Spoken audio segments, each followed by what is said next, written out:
angle relationships in triangles specifically. Okay? So we have these two different rules that we haven't really learned before. And these are considered exterior angles. Okay? Or X, that's okay. Y and Z. These are exterior angles. When we talk about angles of a triangle, we're talking about what's considered interior angles in a triangle. And we already know, and I'll give them 3 different letters. Let's call them E, F, and G. What do E, F, and G add up to? 180. That's right. We know that all those angles add up to 180. And these are the interior angles. Okay. Our exterior angles, there's actually a rule for them. Our exterior angles, when added together, actually equal 360. So in other words, if I were to take this angle here and add it to our X, and then I take our angle Z and add it in here, you'll notice that it creates essentially a circle, which is 360 degrees. Now, it's hard to visualize this idea, but all together they create going all the way around in a circle. So, that's one of the rules we're going to have to keep in mind when going through our triangle questions. Another one, and this one's pretty intuitive, that if we take 2 of the angles, or 2 of the interior angles of a triangle, when added together, they're equal to the exterior angle of the other interior angle. So a lot of words, hard to make sense, but it is common sense. If you think of it like this, if this is our C, okay, we know that to create this line here is 180 degrees. We also know that all the angles inside of a triangle add up to 180 degrees. So, A and B, if the only angle we're missing is C, we know that they must be equal to the exterior angle of C because together they have to create 180 degrees. It might be hard to see in terms of what we have right now with rules, but let's go through a few questions like this. So let's create a triangle here. Let's say we'll work on this idea to start. So this angle here, we'll say 60 degrees. This angle here is, let's say it is 40 degrees. Actually, that's not very accurate. Let's say 7. Okay. So what we want to find out is this exterior angle here. Okay, let's call it angle X in this case. We want to figure this out. This will be our first example. There are essentially 2 ways we can go about it. We can look at our rule above and realize that, this is considered angle A, and this can be considered angle B.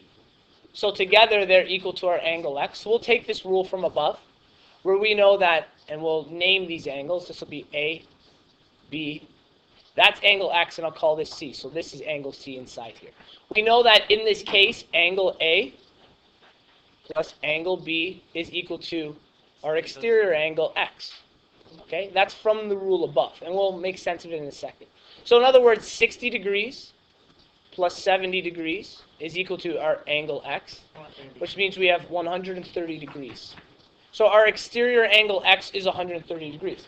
Another way we can prove this is our rule for interior angles of a triangle. Let's actually find out what angle C is. We know that there's the same rule. We're making another equation. We know that angle A plus angle B plus angle C equals what? Oh, not C. Equals 180 degrees. And we have measurements for A and B, so let's plug them in. A is 60 degrees and B is 70 degrees. We don't know angle C. But from the algebra, we know that in order to isolate for C, we have to move over 70 and 60. So what do they become on the other side? That's right. So angle C is equal to 180. Subtract 70, subtract 60. And in this case, what is that going to give us? Anyone know? No, it won't give us 130. 50. Okay. So, if angle C is 50 degrees, how else can we deduce what angle X is, knowing that this is 50? What can we do? Yeah, we know this is a straight line, so together these are, anyone remember the name for this? Start with an S? Supplementary, right? So because they're supplementary angles, we know that together they create 180 degrees. So we take that 180 and we subtract 50 degrees from it. And what do we get? 130, which is identical to if we had just followed our rule. Okay, so essentially this is kind of proving our rule. We used the rule to get there quickly, and then we proved it using our rule with interior angles. Okay? Let's go through another question like this. You know what? I'm going to pause while I make it. Better than nothing. In this one here, they've actually given us no angles. Okay? We have no information. And in this one, what I would like us to do is solve for the exterior angles in this question. This is tough. Right? There's two ways we can kind of go about doing this. We can find our interior angles. I'm going to go about this using our exterior angle rules and then prove it with our interior angles. So, what do these dashes mean? They're all the same. So if all the sides are the same, what does that actually mean about the angles of a triangle? They're all the same too. So in other words, all three of these exterior angles, if the interior ones are the same, they must also be the same. Okay, so let's name them. We'll call them X, Y, and Z. Okay. What rule do we know about exterior angles? Okay, so angle X plus angle Y plus angle Z equals 360. But what do we know about X, Y, and Z? What relationship do they have? They're all the same. So let's just call them a variable. What variable would you like to call it? M, sure. If this is M, if X, so we'll say angle X is equal to M, angle Y is equal to M, they're all equal, correct? And angle Z is equal to M. So in other words, we have M plus M is equal to 360. How can I simplify these M's? 3M is equal to 360. So in other words, what it's saying is, all three of these angles are identical, right? We called them M. So 3 of them times the 1 will give us our 360. So how do we isolate for M? Divide by what? 3. Divide by 3. What is angle M? 120 degrees. So what this means is each of these exterior angles is 120 degrees. Okay.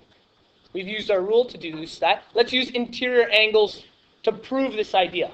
Okay? We said that all the angles, if the sides are the same, all the angles must be the same. What do the interior angles all add up to? 180. Okay, so let's call them A, B, C. Okay, we'll call the interior ones A. So I'll put it inside. A, B, and C. We know angle A plus angle B plus angle C is equal to 180 degrees. Okay? If they're all equal, so just like we did with our exterior angles, we know all of the interior angles are equal. So let's make them one variable. Really, we can just call it angle A if we like, 3 times over. Or we could call it angle B if we like, or angle 3, or C, 3 times over. So let's call this, in this case, N. Okay? We know there are 3 angles with the same variable. We've called them N, and they're equal to 180. This can be simplified by 3N equals 180, which means when we divide both sides by 3, that's right, 60. So if the interior angles are 60, and we know interior and exterior together add up to what value? 180, because they're supplementary. What is 60 plus 120? Does that work then? So we were able to prove that using our old rule is fine for all of these.